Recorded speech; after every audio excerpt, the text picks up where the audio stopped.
Você já se perguntou se o Jardim do Éden, o paraíso descrito na Bíblia, realmente existiu? Onde ele realmente fica localizado? E se lhe dissermos que há evidências surpreendentes que podem mudar para sempre nossa compreensão da história e religião? Bem-vindo a este vídeo fascinante onde estamos prestes a revelar uma descoberta que, sem dúvida, irá surpreendê-lo. O Jardim do Éden, o lendário paraíso descrito na Bíblia, há muito tempo é considerado um lugar mítico. No entanto, e se disséssemos a você que não é apenas uma história fictícia?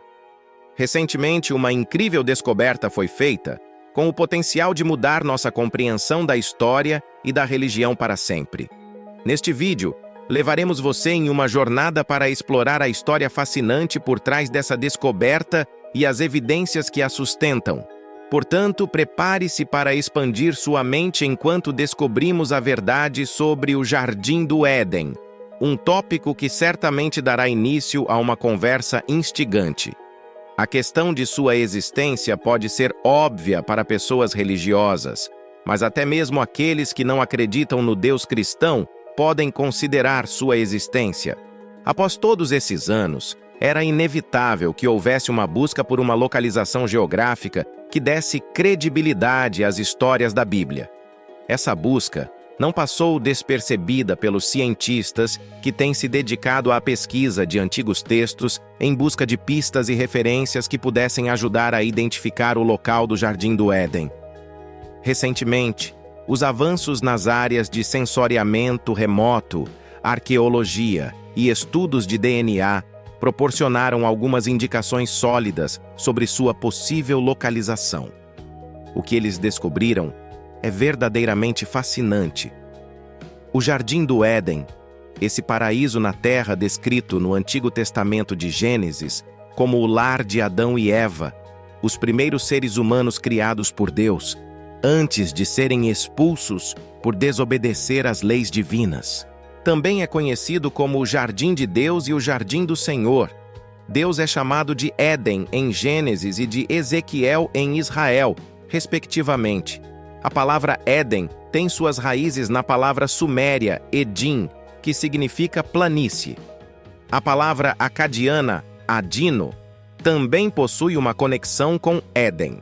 Segundo o relato de Gênesis sobre a criação e a queda do homem, rios fluíam do Éden em direção ao leste, irrigando Israel e se dividindo em 4 correntes que se estendiam por várias cidades, semelhantes ao globo. Registros sumérios sugerem que a mitologia do antigo Oriente Médio continha a ideia de uma terra paradisíaca. Ao longo da história, muitas regiões fizeram reivindicações alegando serem os locais reais do primeiro lar da humanidade. Algumas das reivindicações mais conhecidas sobre a localização do Jardim do Éden incluem o Iraque, no Golfo Pérsico, Bahrein, Irã, Anatólia, Armênia, Turquia, Jerusalém, leste da África e até mesmo a ilha de Lewis, na Escócia, e o condado de Jackson, no Missouri. No entanto, até o momento, houve escassas evidências que sustentem essas afirmações. Isso levanta a questão de se algum dia seremos capazes de descobrir com certeza a localização exata do Jardim do Éden, se é que ele realmente existiu. No entanto, havia teorias credíveis sobre a sua localização usando as pistas fornecidas no texto bíblico. Parece que uma pergunta antiga pode ter tido uma solução óbvia desde o início. As pistas mais evidentes são os rios mencionados nos textos bíblicos, que supostamente ainda podem ser identificados hoje. De acordo com o livro de Gênesis da Bíblia, o Jardim do Éden está localizado no sul da Mesopotâmia, que nos dias modernos é conhecida como Iraque. Acredita-se que a localização exata do jardim seja atualmente cerca de 35 milhas ao norte de Mosul, no Iraque, e aproximadamente a 1 hora de carro do território controlado pelo Estado Islâmico. 2 rios mencionados no texto bíblico indicam que a cabeça do Golfo Pérsico poderia ser uma possível localização. O primeiro é o rio Tigre, que se traduz como Hidekel do Éden, e o segundo é o grande rio Eufrates, que significa Pirat do Éden. No entanto, uma descoberta surpreendente foi revelada durante a série A História de Deus, apresentada por Morgan Freeman. Quando os arqueólogos escavaram a área, eles ficaram chocados com o que encontraram. Um local que data de 11.000 anos localizado entre os rios Tigre e Eufrates. Acredita-se que, há mais de 12.000 anos, a região da Suméria, Assíria, Caldeia, Pérsia e Arábia tenha testemunhado o crescimento e a queda de civilizações. Existem algumas evidências anedóticas que sugerem que a agricultura organizada e a escrita podem ter tido suas origens nessa região. No entanto, apesar de ser retratada nos livros de história como predominantemente pacífica, a situação atual no que costumava ser o lar do Jardim do Éden, no Iraque moderno, é completamente oposta. O Iraque se tornou uma nação associada a assassinatos sectários, atentados suicidas, sequestros e refugiados, em grande parte como resultado de uma das guerras mais controversas e emocionalmente carregadas da história recente. A maior parte dos danos causados à região da Mesopotâmia, especialmente aos dois principais rios mencionados no texto bíblico, pode ser rastreada até as ações dos líderes mais proeminentes do Iraque, incluindo o ditador Saddam Hussein, que retaliou brutalmente contra os moradores locais por apoiarem uma revolta contra seu governo. Na década de 1990, Saddam Hussein realizou uma ação drástica ao desviar a água da região, resultando no esgotamento de milhares de quilômetros quadrados de terras pantanosas que antes eram alimentadas pelos rios Tigre e Eufrates. Esse evento foi classificado pela ONU como uma catástrofe cultural e ecológica de grande magnitude, comparável ao desaparecimento do Mar de Aral ou à devastação da floresta amazônica. Mesmo engenheiros experientes ficaram surpresos com a engenhosidade dos soldados de Saddam, que conseguiram remover 6.000 quilômetros quadrados de zonas úmidas. Eles realizaram uma tarefa monumental de engenharia, criando novos cursos para o rio Eufrates, desviando-o das terras pantanosas e interceptando o Tigre. Além disso, queimaram as densas áreas de juncos da região. Saddam, no entanto, distorceu a verdade, apresentando essa ação como um esforço para aumentar as terras agrícolas disponíveis, quando na realidade seu objetivo era negar uma base operacional à oposição.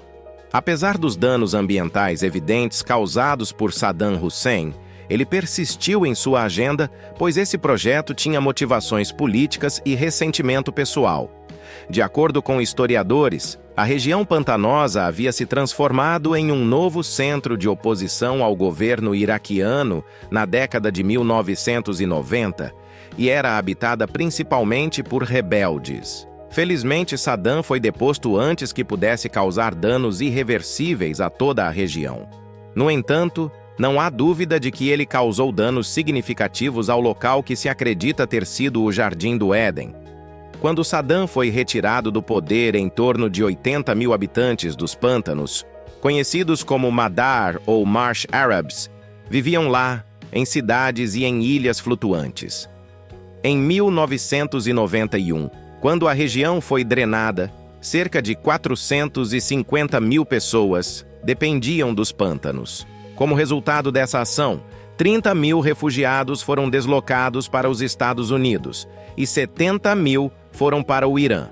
A população da maior cidade da região diminuiu drasticamente, passando de 67.000 para apenas 6.000 habitantes até 2003.